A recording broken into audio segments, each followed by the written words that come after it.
6வது அனைத்துலக திருக்குறள் மாநாடு டொரண்டோவில் இடம்பெற இருக்கின்றது. பல்வேறுபட்ட வழிகளிலும் எங்களுடைய மக்கள் இது தொடர்பில் அறிந்திருப்பார்கள். மிக முக்கியமான ஒரு முன்னெடுப்பு. அதுவும் 6வது ஆண்டாக இடம்பெற்று வருகின்ற இந்த திருக்குறள் மாநாடு டொரண்டோவில் இம்முறை இடம்பெற இருக்கின்றமை முக்கியத்துவம் பெற்றிருக்கின்றது. டொரண்டோ தமிழ்ச்சங்கம் மற்றும் ஆசியவியல் நிறுவனத்தின் இணைந்த முயற்சியாக ஈகை அறக்கட்டளையின் கூட்டாண்மையோடு டொரண்டோ பல்கலைக்கழகத்தின் ஆதரவோடு இந்த 6வது அனைத்துலக திருக்குறள் மாநாடு இடம்பெற இருக்கின்றமை குறிப்பிடத்தக்கது. செப்டம்பர் 19, 20, 21ஆம் திகதிகளில் இந்த மாநாடு இடம்பெற போகின்றது. இந்த மாநாடு தொடர்பிலான பல்வேறுபட்ட முக்கியமான விடயங்களை நாங்கள் இப்பொழுது தெரிந்து கொள்ளப் போகின்றோம். இந்த 6வது அனைத்துலக திருக்குறள் மாநாட்டினுடைய ஒருங்கமைப்பாளர்கள் டாக்டர் லம்போதரன் அவர்கள் மற்றும் திரு சிவன் இளங்கோ அவர்கள் எங்களோடு நேரடியாக கலையகத்தில் இணைந்திருக்கின்றார்கள். வணக்கம் டாக்டர். வணக்கம். வணக்கம் சிவன் இளங்கோ அவர்களே. வணக்கம். மிக மகிழ்ச்சி. ஒரு முக்கியமான விடயம் சார்ந்து பேசுவதற்காக மீண்டும் ஈஸ்ட் எஃப்எம் கலையகத்தில் உங்களோடு பேசுவதில் நாங்கள் மகிழ்ச்சி அடைகின்றோம். குறிப்பாக இந்த திருக்குறள் மாநாடு என்று வருகின்ற பொழுது தொடர்ச்சியாக தமிழ் சமூகத்தின் மத்தியில் கவனம் பெற்ற ஒரு மாநாடாக தொடர்ந்து இடம்பெற்று வருகின்றது. அந்த வகையில் கனடாவில் அதுவும் தமிழ் மக்கள் பாரியளவில் வாழ்ந்து வருகின்ற ஒரு புலம்பெயர் தேசமாகவும் தமிழுக்காக பல்வேறுபட்ட விடயங்களை முன்னெடுத்திருக்கின்ற ஒரு தேசமாகவும் பார்க்கின்ற பொழுது இந்த திருக்குறள் மாநாடு முறை எங்களுடைய மக்களுக்கு முக்கியத்துவம் பெறுகின்றது. இந்த திருக்குறள் மாநாடு அதனுடைய நோக்கங்கள் பற்றி டாக்டர் அறிந்து கொள்ளலாமா? இதை முன்னெடுத்து வருகின்றவர்கள் தமிழகத்திலே சென்னையில் இயங்கி வருகின்ற ஆசியவியல் நிறுவனத்தினர்.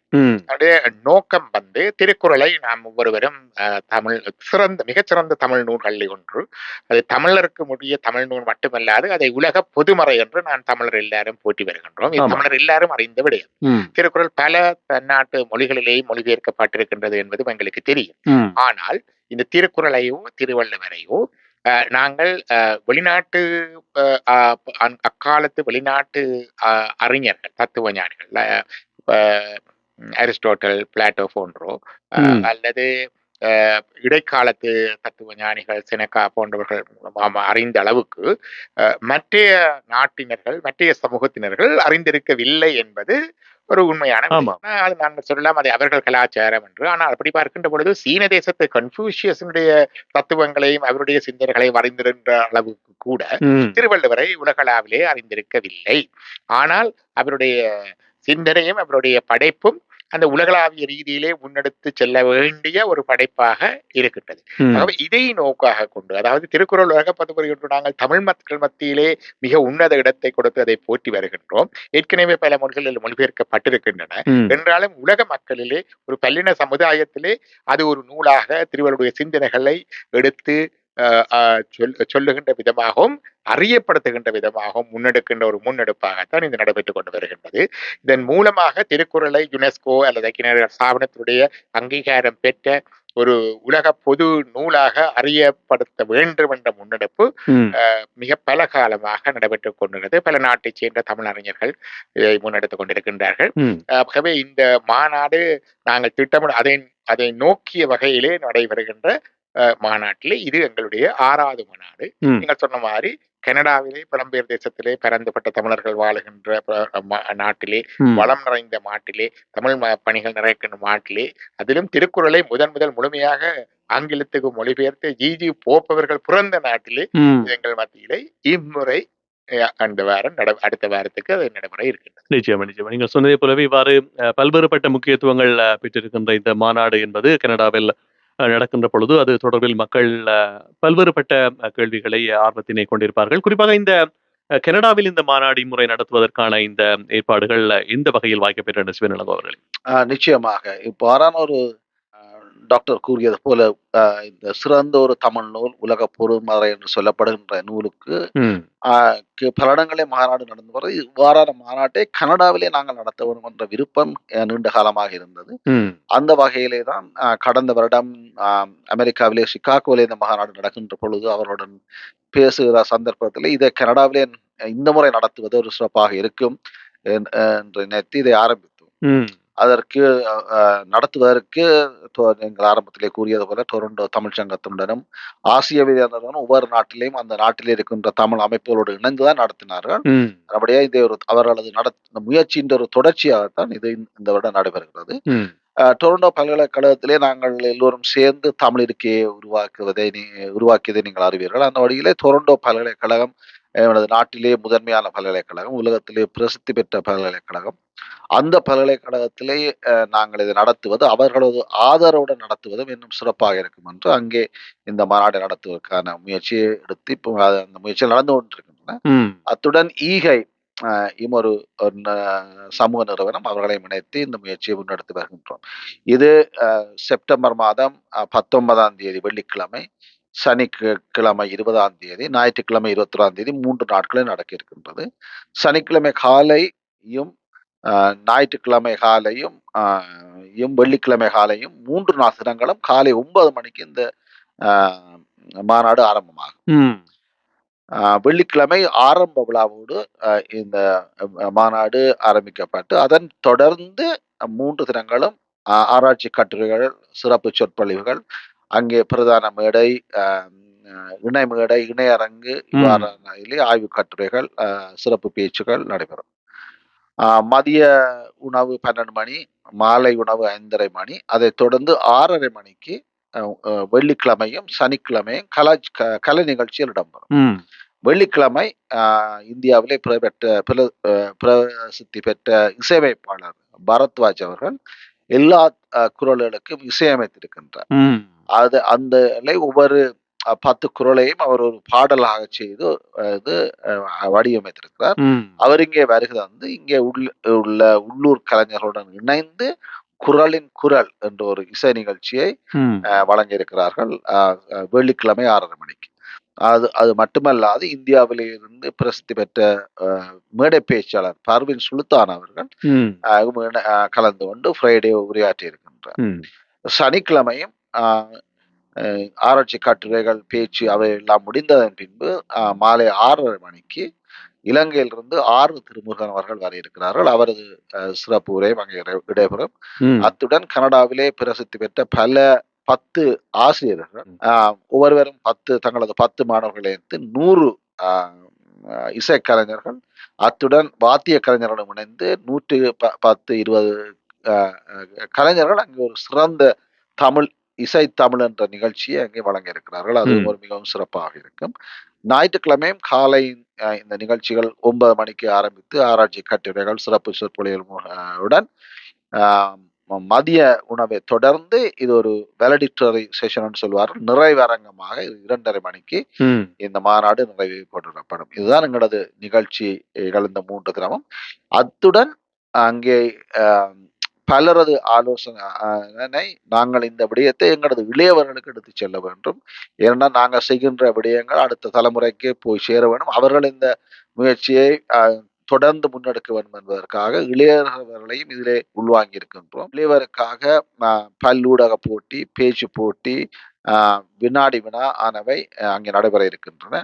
அவர்களும் எங்களது இந்த மாநாட்டிலே கலந்து பயன்பெற வேண்டும். இதிலே இணைவதன் மூலம் அவர்களும் இவ்வாறு அங்கே கலந்து கொண்ட அனைத்து மாணவர்களுக்கும் சான்றிதழ்கள் வழங்கப்படும். அவர்கள் இந்த சான்றிதழை ஒரு அனைத்து உலக திருக்குறள் மாநாடு, அதுவும் பல்கலைக்கழகத்தில் நடக்கின்ற மாநாட்டிலே தாங்களும் தங்களது சொற்பொழிவை ஆற்றினார்கள், தங்களது இந்த போட்டிகளிலே கலந்து கொள்கின்றார்கள் என்பது மிகவும் ஒரு வலுவான விடயமாக அவர்களுக்கு இருக்கும். அவருடைய உங்களது நேர்கள் கேட்டுக்கொண்டிருக்கின்ற நேர்கள் அனைவரையும் தங்களது குழந்தைகளையும் தாங்கள் வந்து இணைந்து இதில் கலந்து பயன்பெறுவதோடு அவரது குழந்தைகள், அவரது இளைஞர்களையும் ஊக்குவித்து இந்த பதிவுகளை செய்து வந்து கலந்து கொள்ளுமாறு கேட்டுக்கொள்கின்றேன். கண்டிப்பாக ஒரு மிக முக்கியமான ஒரு விடயத்தில் இவ்வாறு இளைய தலைமுறையை இணைத்துக் கொள்வது என்பது பல்வேறுபட்ட வழிகளில் மிக முக்கியமானதாக காணப்படுகிறது. குறிப்பாக அவர்களுக்கும் இந்த மொழி சார்ந்து, திருக்குறள் சார்ந்து பல்வேறுபட்ட விடயங்களை ஒரு பெற்றுக்கொள்ளக்கூடிய வாய்ப்பு, அறிந்து கொள்ளக்கூடிய, கற்கக்கூடிய வாய்ப்புகளை அதை ஏற்படுத்தி தருகின்றது. இது பற்றிய மேலதிக விவரங்களுக்கு, இந்த 6வது அனைத்துலக திருக்குறள் மாநாடு பற்றிய மேலதிக விவரங்களுக்கு அழைக்க வேண்டிய தொலைபேசி இலக்கத்தை நாங்கள் நேர்களுக்கு வழங்கிக் கொள்ளலாம். 416-707-9104 416-707-9104 என்கின்ற தொலைபேசி இலக்கம் ஊடாக அழைத்து நீங்கள் மேலதிக விவரங்களை பெற்றுக்கொள்ள முடியும். குறிப்பாக நிச்சயமாக இந்த இளைய தலைமுறை அவர்களுடைய பங்களிப்பு அதற்காக ஏற்படுத்தி கொடுக்கப்பட்டிருக்கின்ற வாய்ப்புகள் என்று பார்க்கின்ற பொழுது நிச்சயமாக மக்கள் அதில் ஆர்வம் செலுத்த வேண்டிய ஒரு விடயம் காணப்படுகின்றது. இந்த மாநாட்டினை பொறுத்தவரையில் மக்களுடைய பங்களிப்பு என்பது எந்த அளவுக்கு முக்கியமானதாக இருக்கின்றது டாக்டர்? பொதுவாக இதனுடைய தொடக்கத்திலேயே பல பேருடைய பங்களிப்பு, ஆதரவு மற்றது அவர்களுடைய ஊக்குவிப்புகளினால்தான் இது முன்னெடுக்கப்பட்டு வருகின்றது. அவர்கள் சொன்னது போல இது ஏதோ 2-3 பேர் திட்டமிட்டு நடத்துவது என்ற விடயம் அல்ல. வெளிப்படையாக சொல்லக்கூடியதாக இருந்தாலும் அவர் சொன்ன மாதிரி முதலாவதாக அவருக்கு இந்த விழா நடத்துவதற்குரிய அறிவுறுத்தல்கள் அல்லது அறிமுகங்களை செய்து கொடுத்தவர்கள் இருக்கிறார்கள். அதே மாதிரியாக எங்களுடன் சேர்ந்து சொல்ல வேண்டும், இதிலே நிதி பங்களிப்பை வழங்குகிறோம். இது மிகப்பெரிய ஒரு மாநாடாக நடைபெற்றுக் கொண்டிருக்கின்றது. அப்ப கிட்டத்தட்ட 1 லட்சம் கனடிய பெறுமதியுடைய செலவுகள் ஊடாக இது நடைபெற்றுக் கொண்டிருக்கிறது. அதற்குரிய நிதி பங்களிப்பை வழங்குவதற்கு பல தமிழ் ஆர்வலர்கள், வர்த்தகர்கள், பிரமுகர்கள் முன்வந்து தொடர்ந்தும் வழங்கி கொண்டிருக்கின்றார்கள். இதிலே வழங்கப்படுகின்ற நிதி பங்களிப்புகளுக்கு வரி விலக்கு பெற்ற சீட்டுகளும் இருக்கின்றது. ஒரு சிறப்பான அம்சமாக இருக்கின்றது. அது முதலாவது. 2வதாக இதிலே இந்த எங்களுக்கு ஆதரவை தருவதற்கு டொரண்டோ பல்கலைக்கழகம் முன்வந்து தங்களுடைய ஆதரவை தந்திருக்கிறார்கள். அது 2வதாக. அடுத்ததாக ஊடகங்கள் பலவும் உங்களை போல பல பேர் முன்வந்து இதை மக்களிடம் எடுத்துச் செல்லுகின்ற பணியையும் செய்து கொண்டிருக்கின்றார்கள்.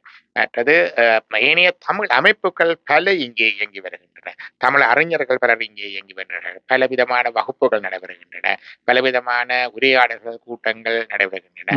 அந்த அமைப்புகளை சேர்ந்த தமிழ் அறிஞர்கள், ஆசான்கள், ஆசிரியர்கள் மற்றும் அந்த அமைப்பிலே இணைக்கின்ற தமிழ் ஆளுநர்கள், மற்றது தமிழையே ஒரு பாடமாக எடுத்து படிக்கின்ற பல்கலைக்கழக பட்ட படிப்புகளை மேற்கொள்ளுகின்ற தமிழ் அறிஞர்கள் என்று சொல்லலாம். அவர்கள் கூட இதிலே எங்களுடன் தோளோடு தோள் நின்று எங்களுக்கு பல விதங்களிலும் உதவி செய்து இந்த பணியை கொண்டு வந்திருக்கின்றார்கள். இதிலே உணவு கூட எங்களுக்கு தமிழர் பண்புகளிலே மிக சிறப்பானது விருந்தோம்பல். வள்ளுவர் சொல்லுவார், இருந்தோம்பி இல்வாழ்வதெல்லாம் விருந்தோம்பி வேளாண்மை செய்த பொருட்கள். அந்த விருந்தோம்பலின் பண்பை விளக்கும் முகமாக எங்களுக்கு இருக்கின்ற நந்தா கேட்டரிங் ரூபன் அவர்கள் இந்த மாநாட்டினுடைய மதிய உணவு, இரவு உணவு வருகின்ற அளவிற்கும் அன்பளிப்பாக அந்த விருந்து உபசாரத்தையும் செய்ய முன் வந்திருக்கின்றார்கள். மற்றது அவர்களை வரவேற்று உபசரிக்கின்ற குழுவிலே பலரும் இணைந்து பங்காற்றி செயற்பட்டு கொண்டிருக்கின்றார்கள். அதே மாதிரியாக தொழில்நுட்ப விடயங்கள், ஒளிப்பதிவு, மற்றது மேடை அமைப்பு, இப்படியான பல விடயங்களிலேயும் பல பேர் எங்களுடன் சேர்ந்து இணைப்பட்டுக் கொண்டார்கள். பல தொண்டர்கள் எங்களோடு இருக்கின்றார்கள். மேலும் எங்களோடு சேர்ந்து தொண்டாற்ற விரும்புவோர் எங்களை அணைத்து எங்களுடன் இணைந்து செயற்பாடுல எங்களுக்கு மேன்மேலும் அந்த உதவிகள் மேல்மேலும் தேவைப்படுகின்றது. எல்லாரும் இணைந்து உங்களால் இயன்ற உதவிகளை செய்து எங்களுடன் நேரடியாக கலந்து கொண்டு பங்காற்றுகின்ற இந்த நிகழ்வு மேலும் சிறப்பாக நடைபெறக்கூடியதாக இருக்கும். நிச்சயமா. இவ்வளவு மிகப்பெரிய ஒரு மாநாட்டினை நடத்துகின்ற பொழுது அதற்குரிய ஆழ்பலம், பொருட்செலவுகள் என்பது மிக பிரமாண்டமானவை. இருந்தாலும் அதற்குரிய ஆதரவு என்பது எங்களுடைய தமிழ் சமூகத்திடமிருந்து வருவது நிச்சயமாக வரவேற்கப்பட வேண்டிய விடயம். எனவே ஒரு வெற்றிகரமான மாநாடாக இந்த டொரண்டோவில் இடம்பெறுகின்ற 6வது அனைத்துலக திருக்குறள் மாநாடும் இடம்பெறும் என்பதில் எந்த விதமான சந்தேகங்களும் இல்லை. நிறைவாக நேயர்களுக்கு என்ன கூற விரும்புகிறீர்கள் சிவநேசன் அவர்களே? இது நீங்கள் ஆரம்பத்தில் கூறியது போல மிகவும் ஒரு வரலாற்று முக்கியத்துவம் வாய்ந்த ஒரு மாநாடு. இந்த மாநாடை தொடர்ந்து ஜனவரி மாதம் பாரிஸிலே யுனெஸ்கோவிலே ஒரு மாநாடை நடத்த இருக்கிறார்கள். அங்கே இந்த திருக்குறளுக்கு அங்கீகாரத்தை பெறுகின்ற ஒரு முயற்சியின் பங்காக அந்த நிகழ்ச்சி நடைபெற இருக்கிறது. அதன்படியா இது எல்லோரும் கலந்து மாநாட்டை சிறப்பித்து அவர்களும் பயன்பெற வேண்டும் என்று உங்களது நேர்கள் அனைவரையும் மிகவும் அன்புடன் கேட்டுக்கொள்கின்றேன். நிச்சயமாக நேர்கள் மத்தியில் அந்த ஆதரவு இருக்கும். எனவே தொடர்ச்சியாக நாங்கள் இந்த திருக்குறள் மாநாடு பற்றிய விடயங்களை நேர்களுக்கு அவ்வப்போது எடுத்து வர இருக்கின்றோம்.